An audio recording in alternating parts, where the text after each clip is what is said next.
Well, hello there. I'm Jacob. And I'm Luke. And we're the Overthrowing Alliance.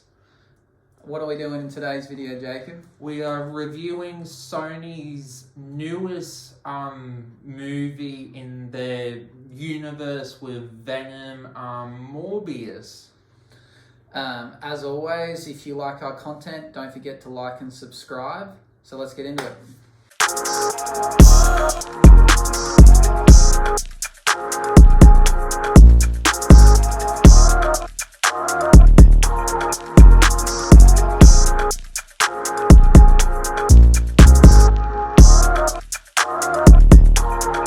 So summarize this video for us, Jacob. Summarize the movie for those that haven't gone out and seen it yet. So basically, Jared Leto stars as Michael Morbius, who is suffering from a rare blood disorder.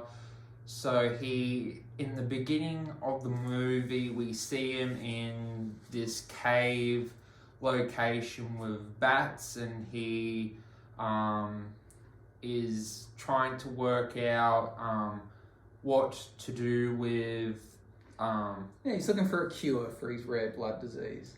Yeah, and then the bats get him, and then we get a flashback to his younger years in the institution of where he grew up. So basically, we get introduced to Milo, and they become friends, and then how he becomes smart in this instance is that he helps Milo with his technology with it's some kind of gadget that I think it might be pumping blood in and out for him. Yeah, so it like shorts, and then Morbius realizes that he can put a bit of a like a spring from his pen, and it'll connect the signals because the fuse broke, and then it keeps his friend alive. And then from that, they realize that he's pretty smart, and maybe his intelligence can be used elsewhere.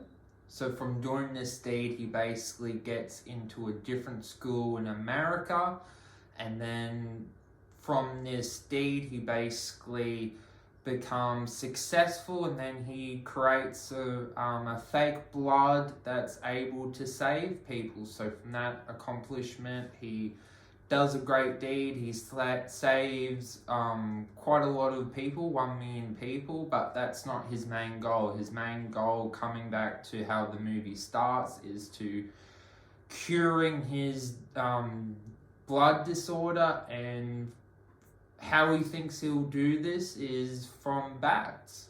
Yeah, he believes that somehow bats, because they drink blood, or I don't know if that's factual, but the bats that he's interested in drink blood, and they turn that blood into an energy source where his body for some reason doesn't absorb blood or doesn't register blood properly, and he has to get pumped multiple times a day with new blood.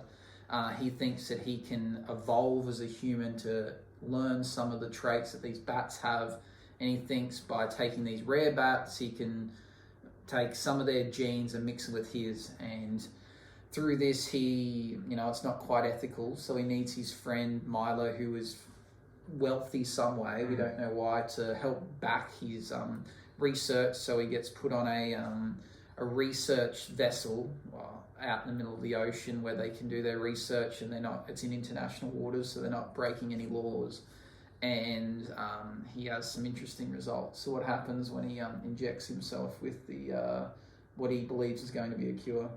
Well, he hopes that his disorder is going to be cured. It does, but not in the way that he thinks. He basically becomes a creature that we know as being a vampire. So from doing this, he kind of becomes a thing that he didn't want to create. So we get this whole ethical thing of he created the worst thing because now he needs blood to survive. So it becomes quite an interesting storyline with how he actually needs blood to survive. So he starts off drinking like blood that is in tubes. So he creates like a deadline of how he can survive blood, and it starts off 6 hours, and that's a really cool element. Yeah, the researcher and scientist in him wants to discover how he can stay strong and stay alive without needing to drink human blood, or they refer to it as bread, and how he can continue to have his artificial blood, which is blue. He realizes that the blue sustains his hunger for 6 hours, and then it gets less and less, and at the rate it's going at, within a couple of weeks, it'll no longer have an effect on him. He'll need the full thing. So he is ethical about what he does, but he realizes that maybe in order to cure himself of one thing, he's only giving himself maybe a worse fate. Yeah. And then, without giving it all away, this movie, like most superhero films, ends up there being a villain. So tell us about how this villain comes about. And basically, the villain sees it in an opposite opinion. The villain basically wants to kill humans and wants to write the passage of sees the world as his oyster, kind of wants to, take over, and they basically see opposite ways of doing things. You need to release your ominous being. Yeah, and obviously these two have their conflicting opinions. They go back and forward fighting, and then the movie ends with somewhat of an interesting ending, and something that let the film down a little bit. Is there anything you want to add to that before we move into a verdict and talk about spoilers, or do you think we've summarised what happens in this film? I would say with summarising and what the plot with the main characters, that you really sympathise with Michael Morbius, with his main trying to research and trying to come up with a cure, but unfortunately they don't. There could have been a better storyline within the movie, but the writers don't choose to do that, and I think it would have been a better movie if they chose to deal with that storyline instead of adding in other storylines, because they felt like the audience would have preferred that instead of telling the storyline that they wanted to tell. Okay, well, let's move into a verdict. Okay, do you want to go first with your verdict and score and tell us why you gave it that score? Well, the lowest score so far, now 100% rating, is a 58 out of 100. I think the highest in the percentage was the acting and the casting. I feel like these elements it did really well on. I think the actors definitely carried the film. The lowest areas are definitely the writing, the plot of this. I just feel like the actors were given the what the plot was, and the plot let down the team. And I think it was really predictable film. Did what other superheroes movies do, but it does get some points for originality, trying to do something new. And I think it's not as bad as what other people are saying, but I can see why they think it's a bad movie, because it didn't need the villain element. I think that's the thing that lets it down, because you have to add in elements into the villain, and did we need the villain? That's what I question about the movie. Yeah, so my score is coincidentally the exact same. We gave it different ratings in different sections, but overall it averaged out to a 58%. Which is disappointing, because after seeing the trailer, we were both very hyped for this film and thought it had a lot of potential, and it didn't quite live up to it. I think our ratings are probably more generous than other people have given it, to be honest.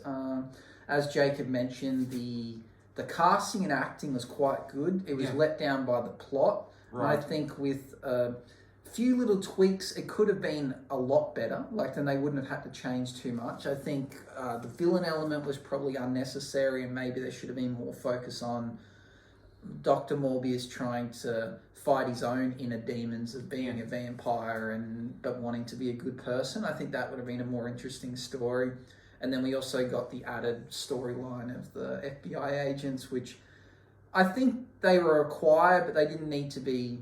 Well, they weren't really a major part. They were almost so insignificant that it was almost what was the point of having them. Yeah. So it was like, it's a weird editing choice. So yeah, I gave it a 58%. I think the thing that let it down for me the most was definitely the writing, the direction it took, and the CGI was really strange. I don't know. We'll talk about it when we get into the next segment, but the fight scenes were not enjoyable on the eye, and I think it let it down quite a bit. I'd agree with that, yeah. Okay, well, let's move into a spoiler discussion. I'll give you a question first, Jacob. Okay. What would have you done to turn this film around? What would have made it better? Like I said with the verdict part, I would have scrapped having a villain because I actually don't think they needed to bring a villain. I would have, like you said, focused on his inner demon and kind of trying to find a cure of trying to get rid of the vampirism and, you know, you could have had one half of the government trying to want to find like vampire soldiers. Like, you could have got more creative with it, but the way that they chose it, the villain didn't really add much to it. I agree. I think that could have been an interesting storyline with people wanting to weaponize what he had discovered. But I think ultimately he is a good person at heart and he's a scientist. So I think following that science route of him working out how he can overcome this or how he can manage what's going on, and maybe seeing him adapt in everyday life but then still having the urges, very similar to what they've done with Venom. Yeah. And then I think maybe he could have found a way, or but they've almost turned this into now that his only option is to become a bad guy. Yeah. Because he didn't invest the time in trying to work out how he could have done both, really, being a vampire and continued to survive and be a good guy. So I think that would have been an interesting swap. I think the villain really added nothing. The villain wasn't too difficult to defeat. I don't think it was overly original. Jacob picked it quite early who the villain was going to be. It didn't add much to the storyline, and the FBI, as I mentioned before, they never really stood a chance, but they kind of were required because, you know, people were dying, so they had to investigate that, but they instantly knew who it was, and they didn't really care that he was a potential vampire. They still continued to pursue him, which I don't know if that would be the case. Yeah. So those would be my changes that I would have made to the film to make it a bit better. My question to you, you know, the scene when Milo comes into the prison cell, and then we get that conversation that he's Michael Morbius's villain, and then he walks out, and then he, you know, he's not walking the same, and then it was meant to be this big reveal where you like, oh, he's the villain, because when the movie thought it surprised you, I was like, no, it didn't surprise me. I got it in the first scene when he bashed up the bully. I admit I didn't pick the villain as soon as you did, but I wasn't certain there was a villain, because I don't think the trailer gave it away that there was going to be a villain. No. So I just assumed his friend was going to die of a young age. So when he fought the bullies, that to me didn't give it away. But even when he left his cane behind and he was walking normally, it didn't click in my head what was going on. But I think prior to that, when he came in and was like, oh, give me the cure, you've got it, like, don't hold me back, I've never said no to you for anything, why would you do this to me? That's when it clicked that he was going to become the villain to me. But as I said, the trailer didn't reveal that there was a villain, so I wasn't looking for one. I assumed the movie was going to focus more on Morbius opposed to him fighting someone else. Yeah. We actually didn't see Milo, like, take the serum, or we just assumed that he just did it. Yeah, I feel like he would have needed some assistance to do it. Because he's not a doctor, and it looked as though Morbius was given it via epidural, like right in a particular part of his spine, which I just don't think Milo had the ability to do that. So yeah, it's one thing, a plot hole that doesn't quite work in with that. Talking about the CGI, what were your thoughts on it? Oh, with the powers and everything, it didn't make sense to me. It's like, how are they able to fly just because one has a different color and the other one has a different color? So they didn't explain their powers really that much. We just assume because they have bat blood that's how they got their powers, and because they don't, but shouldn't they have wings like bats? So that would make more sense, like Batman. That's what I would assume. Instead, they have different colors. And should we lead into the fight scene? That was probably one of the worst CGI fight scenes I've seen. Yeah, well, it kept going to this weird slow-mo, and as you said, they kind of, opposed to flying, they just moved really fast and they became blurs. And I guess they probably wanted to move away from this stereotype that, you know, vampires turn into bats and they fly off. But it all doesn't really add up that he genetically changed himself to be a mix between a bat and a human. But he got like super strength, not immortality because he was able to kill the villain, but he has some bat abilities, but he can somehow fly, but not in the way a bat would. So it doesn't really add up. I buy that, you know what, he's a hybrid between a human and a bat, but I don't buy the abilities he got. Yeah. I think maybe it would have been cooler if he just had, you know, like a thirst for blood and he had some bat-like abilities, but to be a full vampire is a bit, you know, that doesn't seem quite fitting. But I guess if you want to comment on superhero movies realistic, most of the time it's a no. So I guess can't hate it for that too much, but it could have had a better direction. But yeah, the CGI was just really odd, and the slow-mo I don't think worked. And I think the way they made them look in terms of a bat and a vampire, it looked odd. Like I didn't like it. It seemed so, they're just strange looking, like imaginations of what a vampire would look like. Like their faces kind of broke apart and they had little holes in it, and I don't know, it just didn't look right for me. I don't know if you noticed, but when we did the trailer reaction, like I said in the summary, when the movie starts, we saw the scene from the trailer. He actually says to the person, "Oh, if you want to survive, you better run." But in the movie, he actually didn't say anything. Yeah, you're right. That part was gone in the movie. The trailer definitely led you on a different path. The trailer made out as though something happened in the cave. Yeah. And then you even hear a scene in the trailer, which it is in the movie, but they go, "Oh, you're off to sea on a boat," and then all of a sudden, you know, you wind up in a like you go missing, and then you wind up on a container off to sea, like 2 weeks later, which. In the movie, the police officer was talking to a female character, but the voiceover in the trailer makes you think that Dr. Morbius is gone. Something happened in the cave, and then he wound up on a shipping container, and that's how they found him, but they weren't referring to him. So the trailer's storyline was actually more interesting than the real movie. Yeah.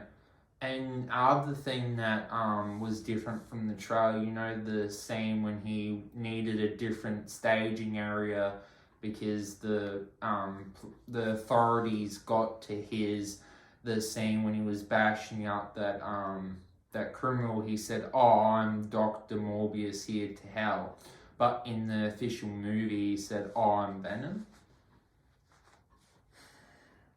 I know what you're talking about in the trailer. I don't actually remember what happened in the movie. Oh, the difference was in the movie he said, "I'm Venom," but in the trailer, exactly the same scene, and he said, "Oh, I'm Dr. Morbius, I'm here to help you." I wonder why he said Venom. Is that like a reference to Venom in another movie, you think? I would assume in the same universe. Okay, interesting. I didn't pick up on that. Yeah. But yeah, there was definitely differences from the trailer to the movie, and I think the trailer made it seem a lot better than what it really was. I think the trailer was better than the movie. I think just with a bit of different editing and a focus, it could have been a much better film. What do you think about the ending? That ending makes no sense at all, that he didn't want to create the cure, and that he has the reign over all the bats, what is cool, but to me it disregards everything about his character. Now he doesn't want to, like... Yeah, so ultimately he defeats Milo through some kind of poison he creates, but Milo seemingly kills the somewhat love interest of Dr. Morbius, but then it's revealed that her eyes open and she's now a vampire, opposed to all the other people that got their blood sucked. They didn't become vampires, but she's going to become one. And then we see a crossover between Spider-Man, or we see the Vulture. We see the Vulture appear in this universe out of nowhere, which I'm guessing that's due to what happened by Doctor Strange and Spider-Man. So he's been sent here, and then now he's teaming up with. We see him team up with Morbius at the end, and you said that leads on to like the Sinister Six, which is something I'm not aware of. So they're trying to plant seeds for possible movies, but I don't think they're going to make it after how poor Morbius has been received. I think it'd be silly to make it. I think they're just trying to find reasons to cross over, franchises and find a way to keep this money train going. But I think they're going to it's going to come to an end, really. What do you think would have been a better ending for the film? Like, it sequel baiting, or it kind of... I think I would have liked to have seen him working towards a cure and then maybe having to go into hiding somewhere just to protect himself from others. But maybe he still has to, feed off blood. Like maybe he could have fed off animal blood. They never explored that idea that maybe, and I guess there's a lot of vampire tales where that's the case, where he might have been able to, maybe he goes to a research facility and he just has to eat the cows or something locally to keep his bloodlust alive until he finds a way of, making an artificial blood that will work. There's one plot hole with the movie that I think is worth talking about. You know how the movie begins with him cutting his hand, and then the bats attack him, and then we see the bats in the container. How was it that we didn't see him actually get the bats there? How is it that he's able to get the bats there? Yeah, well, he had some kind of trap set up, but the bats were flying through the trap. And then they also talked about how these bats are so strong and they kill, they eat, can destroy people and much bigger creatures. And the guy driving the helicopter's like, well, we need to leave before it's dark. I'm not being around for this. Yet he cuts his hand. They come at him, but they don't bite him or attack him at all. And it wasn't the guy going to take off in his helicopter. So, yeah, as you're right, how did he transport them back? I don't know. Yeah, there's lots of questions that don't add up. And then we see Michael Morbius, when eventually the whole transformation happens, go into the bat where the bats are. Yeah, there's a lot of questions left unanswered, and you can see why there's issues with it. There's the sequel baiting, there's the unrealistic plot line, but I think it could have been a lot better with them focusing on him looking for a cure. And even if we're left with him not finding a cure, but they've at least planted the seed for future movies, but now we're left with him being somewhat of a villain, which is not what we wanted to achieve, and him just to create this Sinister Six idea. And also I question how the Vulture goes into a different multiverse but still has his outfit. That doesn't add up either, considering his outfit was made from leftover alien artifacts from the Age of Ultron. So in this multiverse, do we assume that the same thing happened? I don't know. And now they've tied it up so that it's him and there's Venom and Morbius are all in the same multiverse, but Spider-Man isn't, because in when Venom crosses over in the No Way Home, he doesn't know who Spider-Man is, and he has no awareness of Thanos, and he doesn't have a clue. All those things didn't occur in his multiverse, so again, that's another plot hole in the storyline.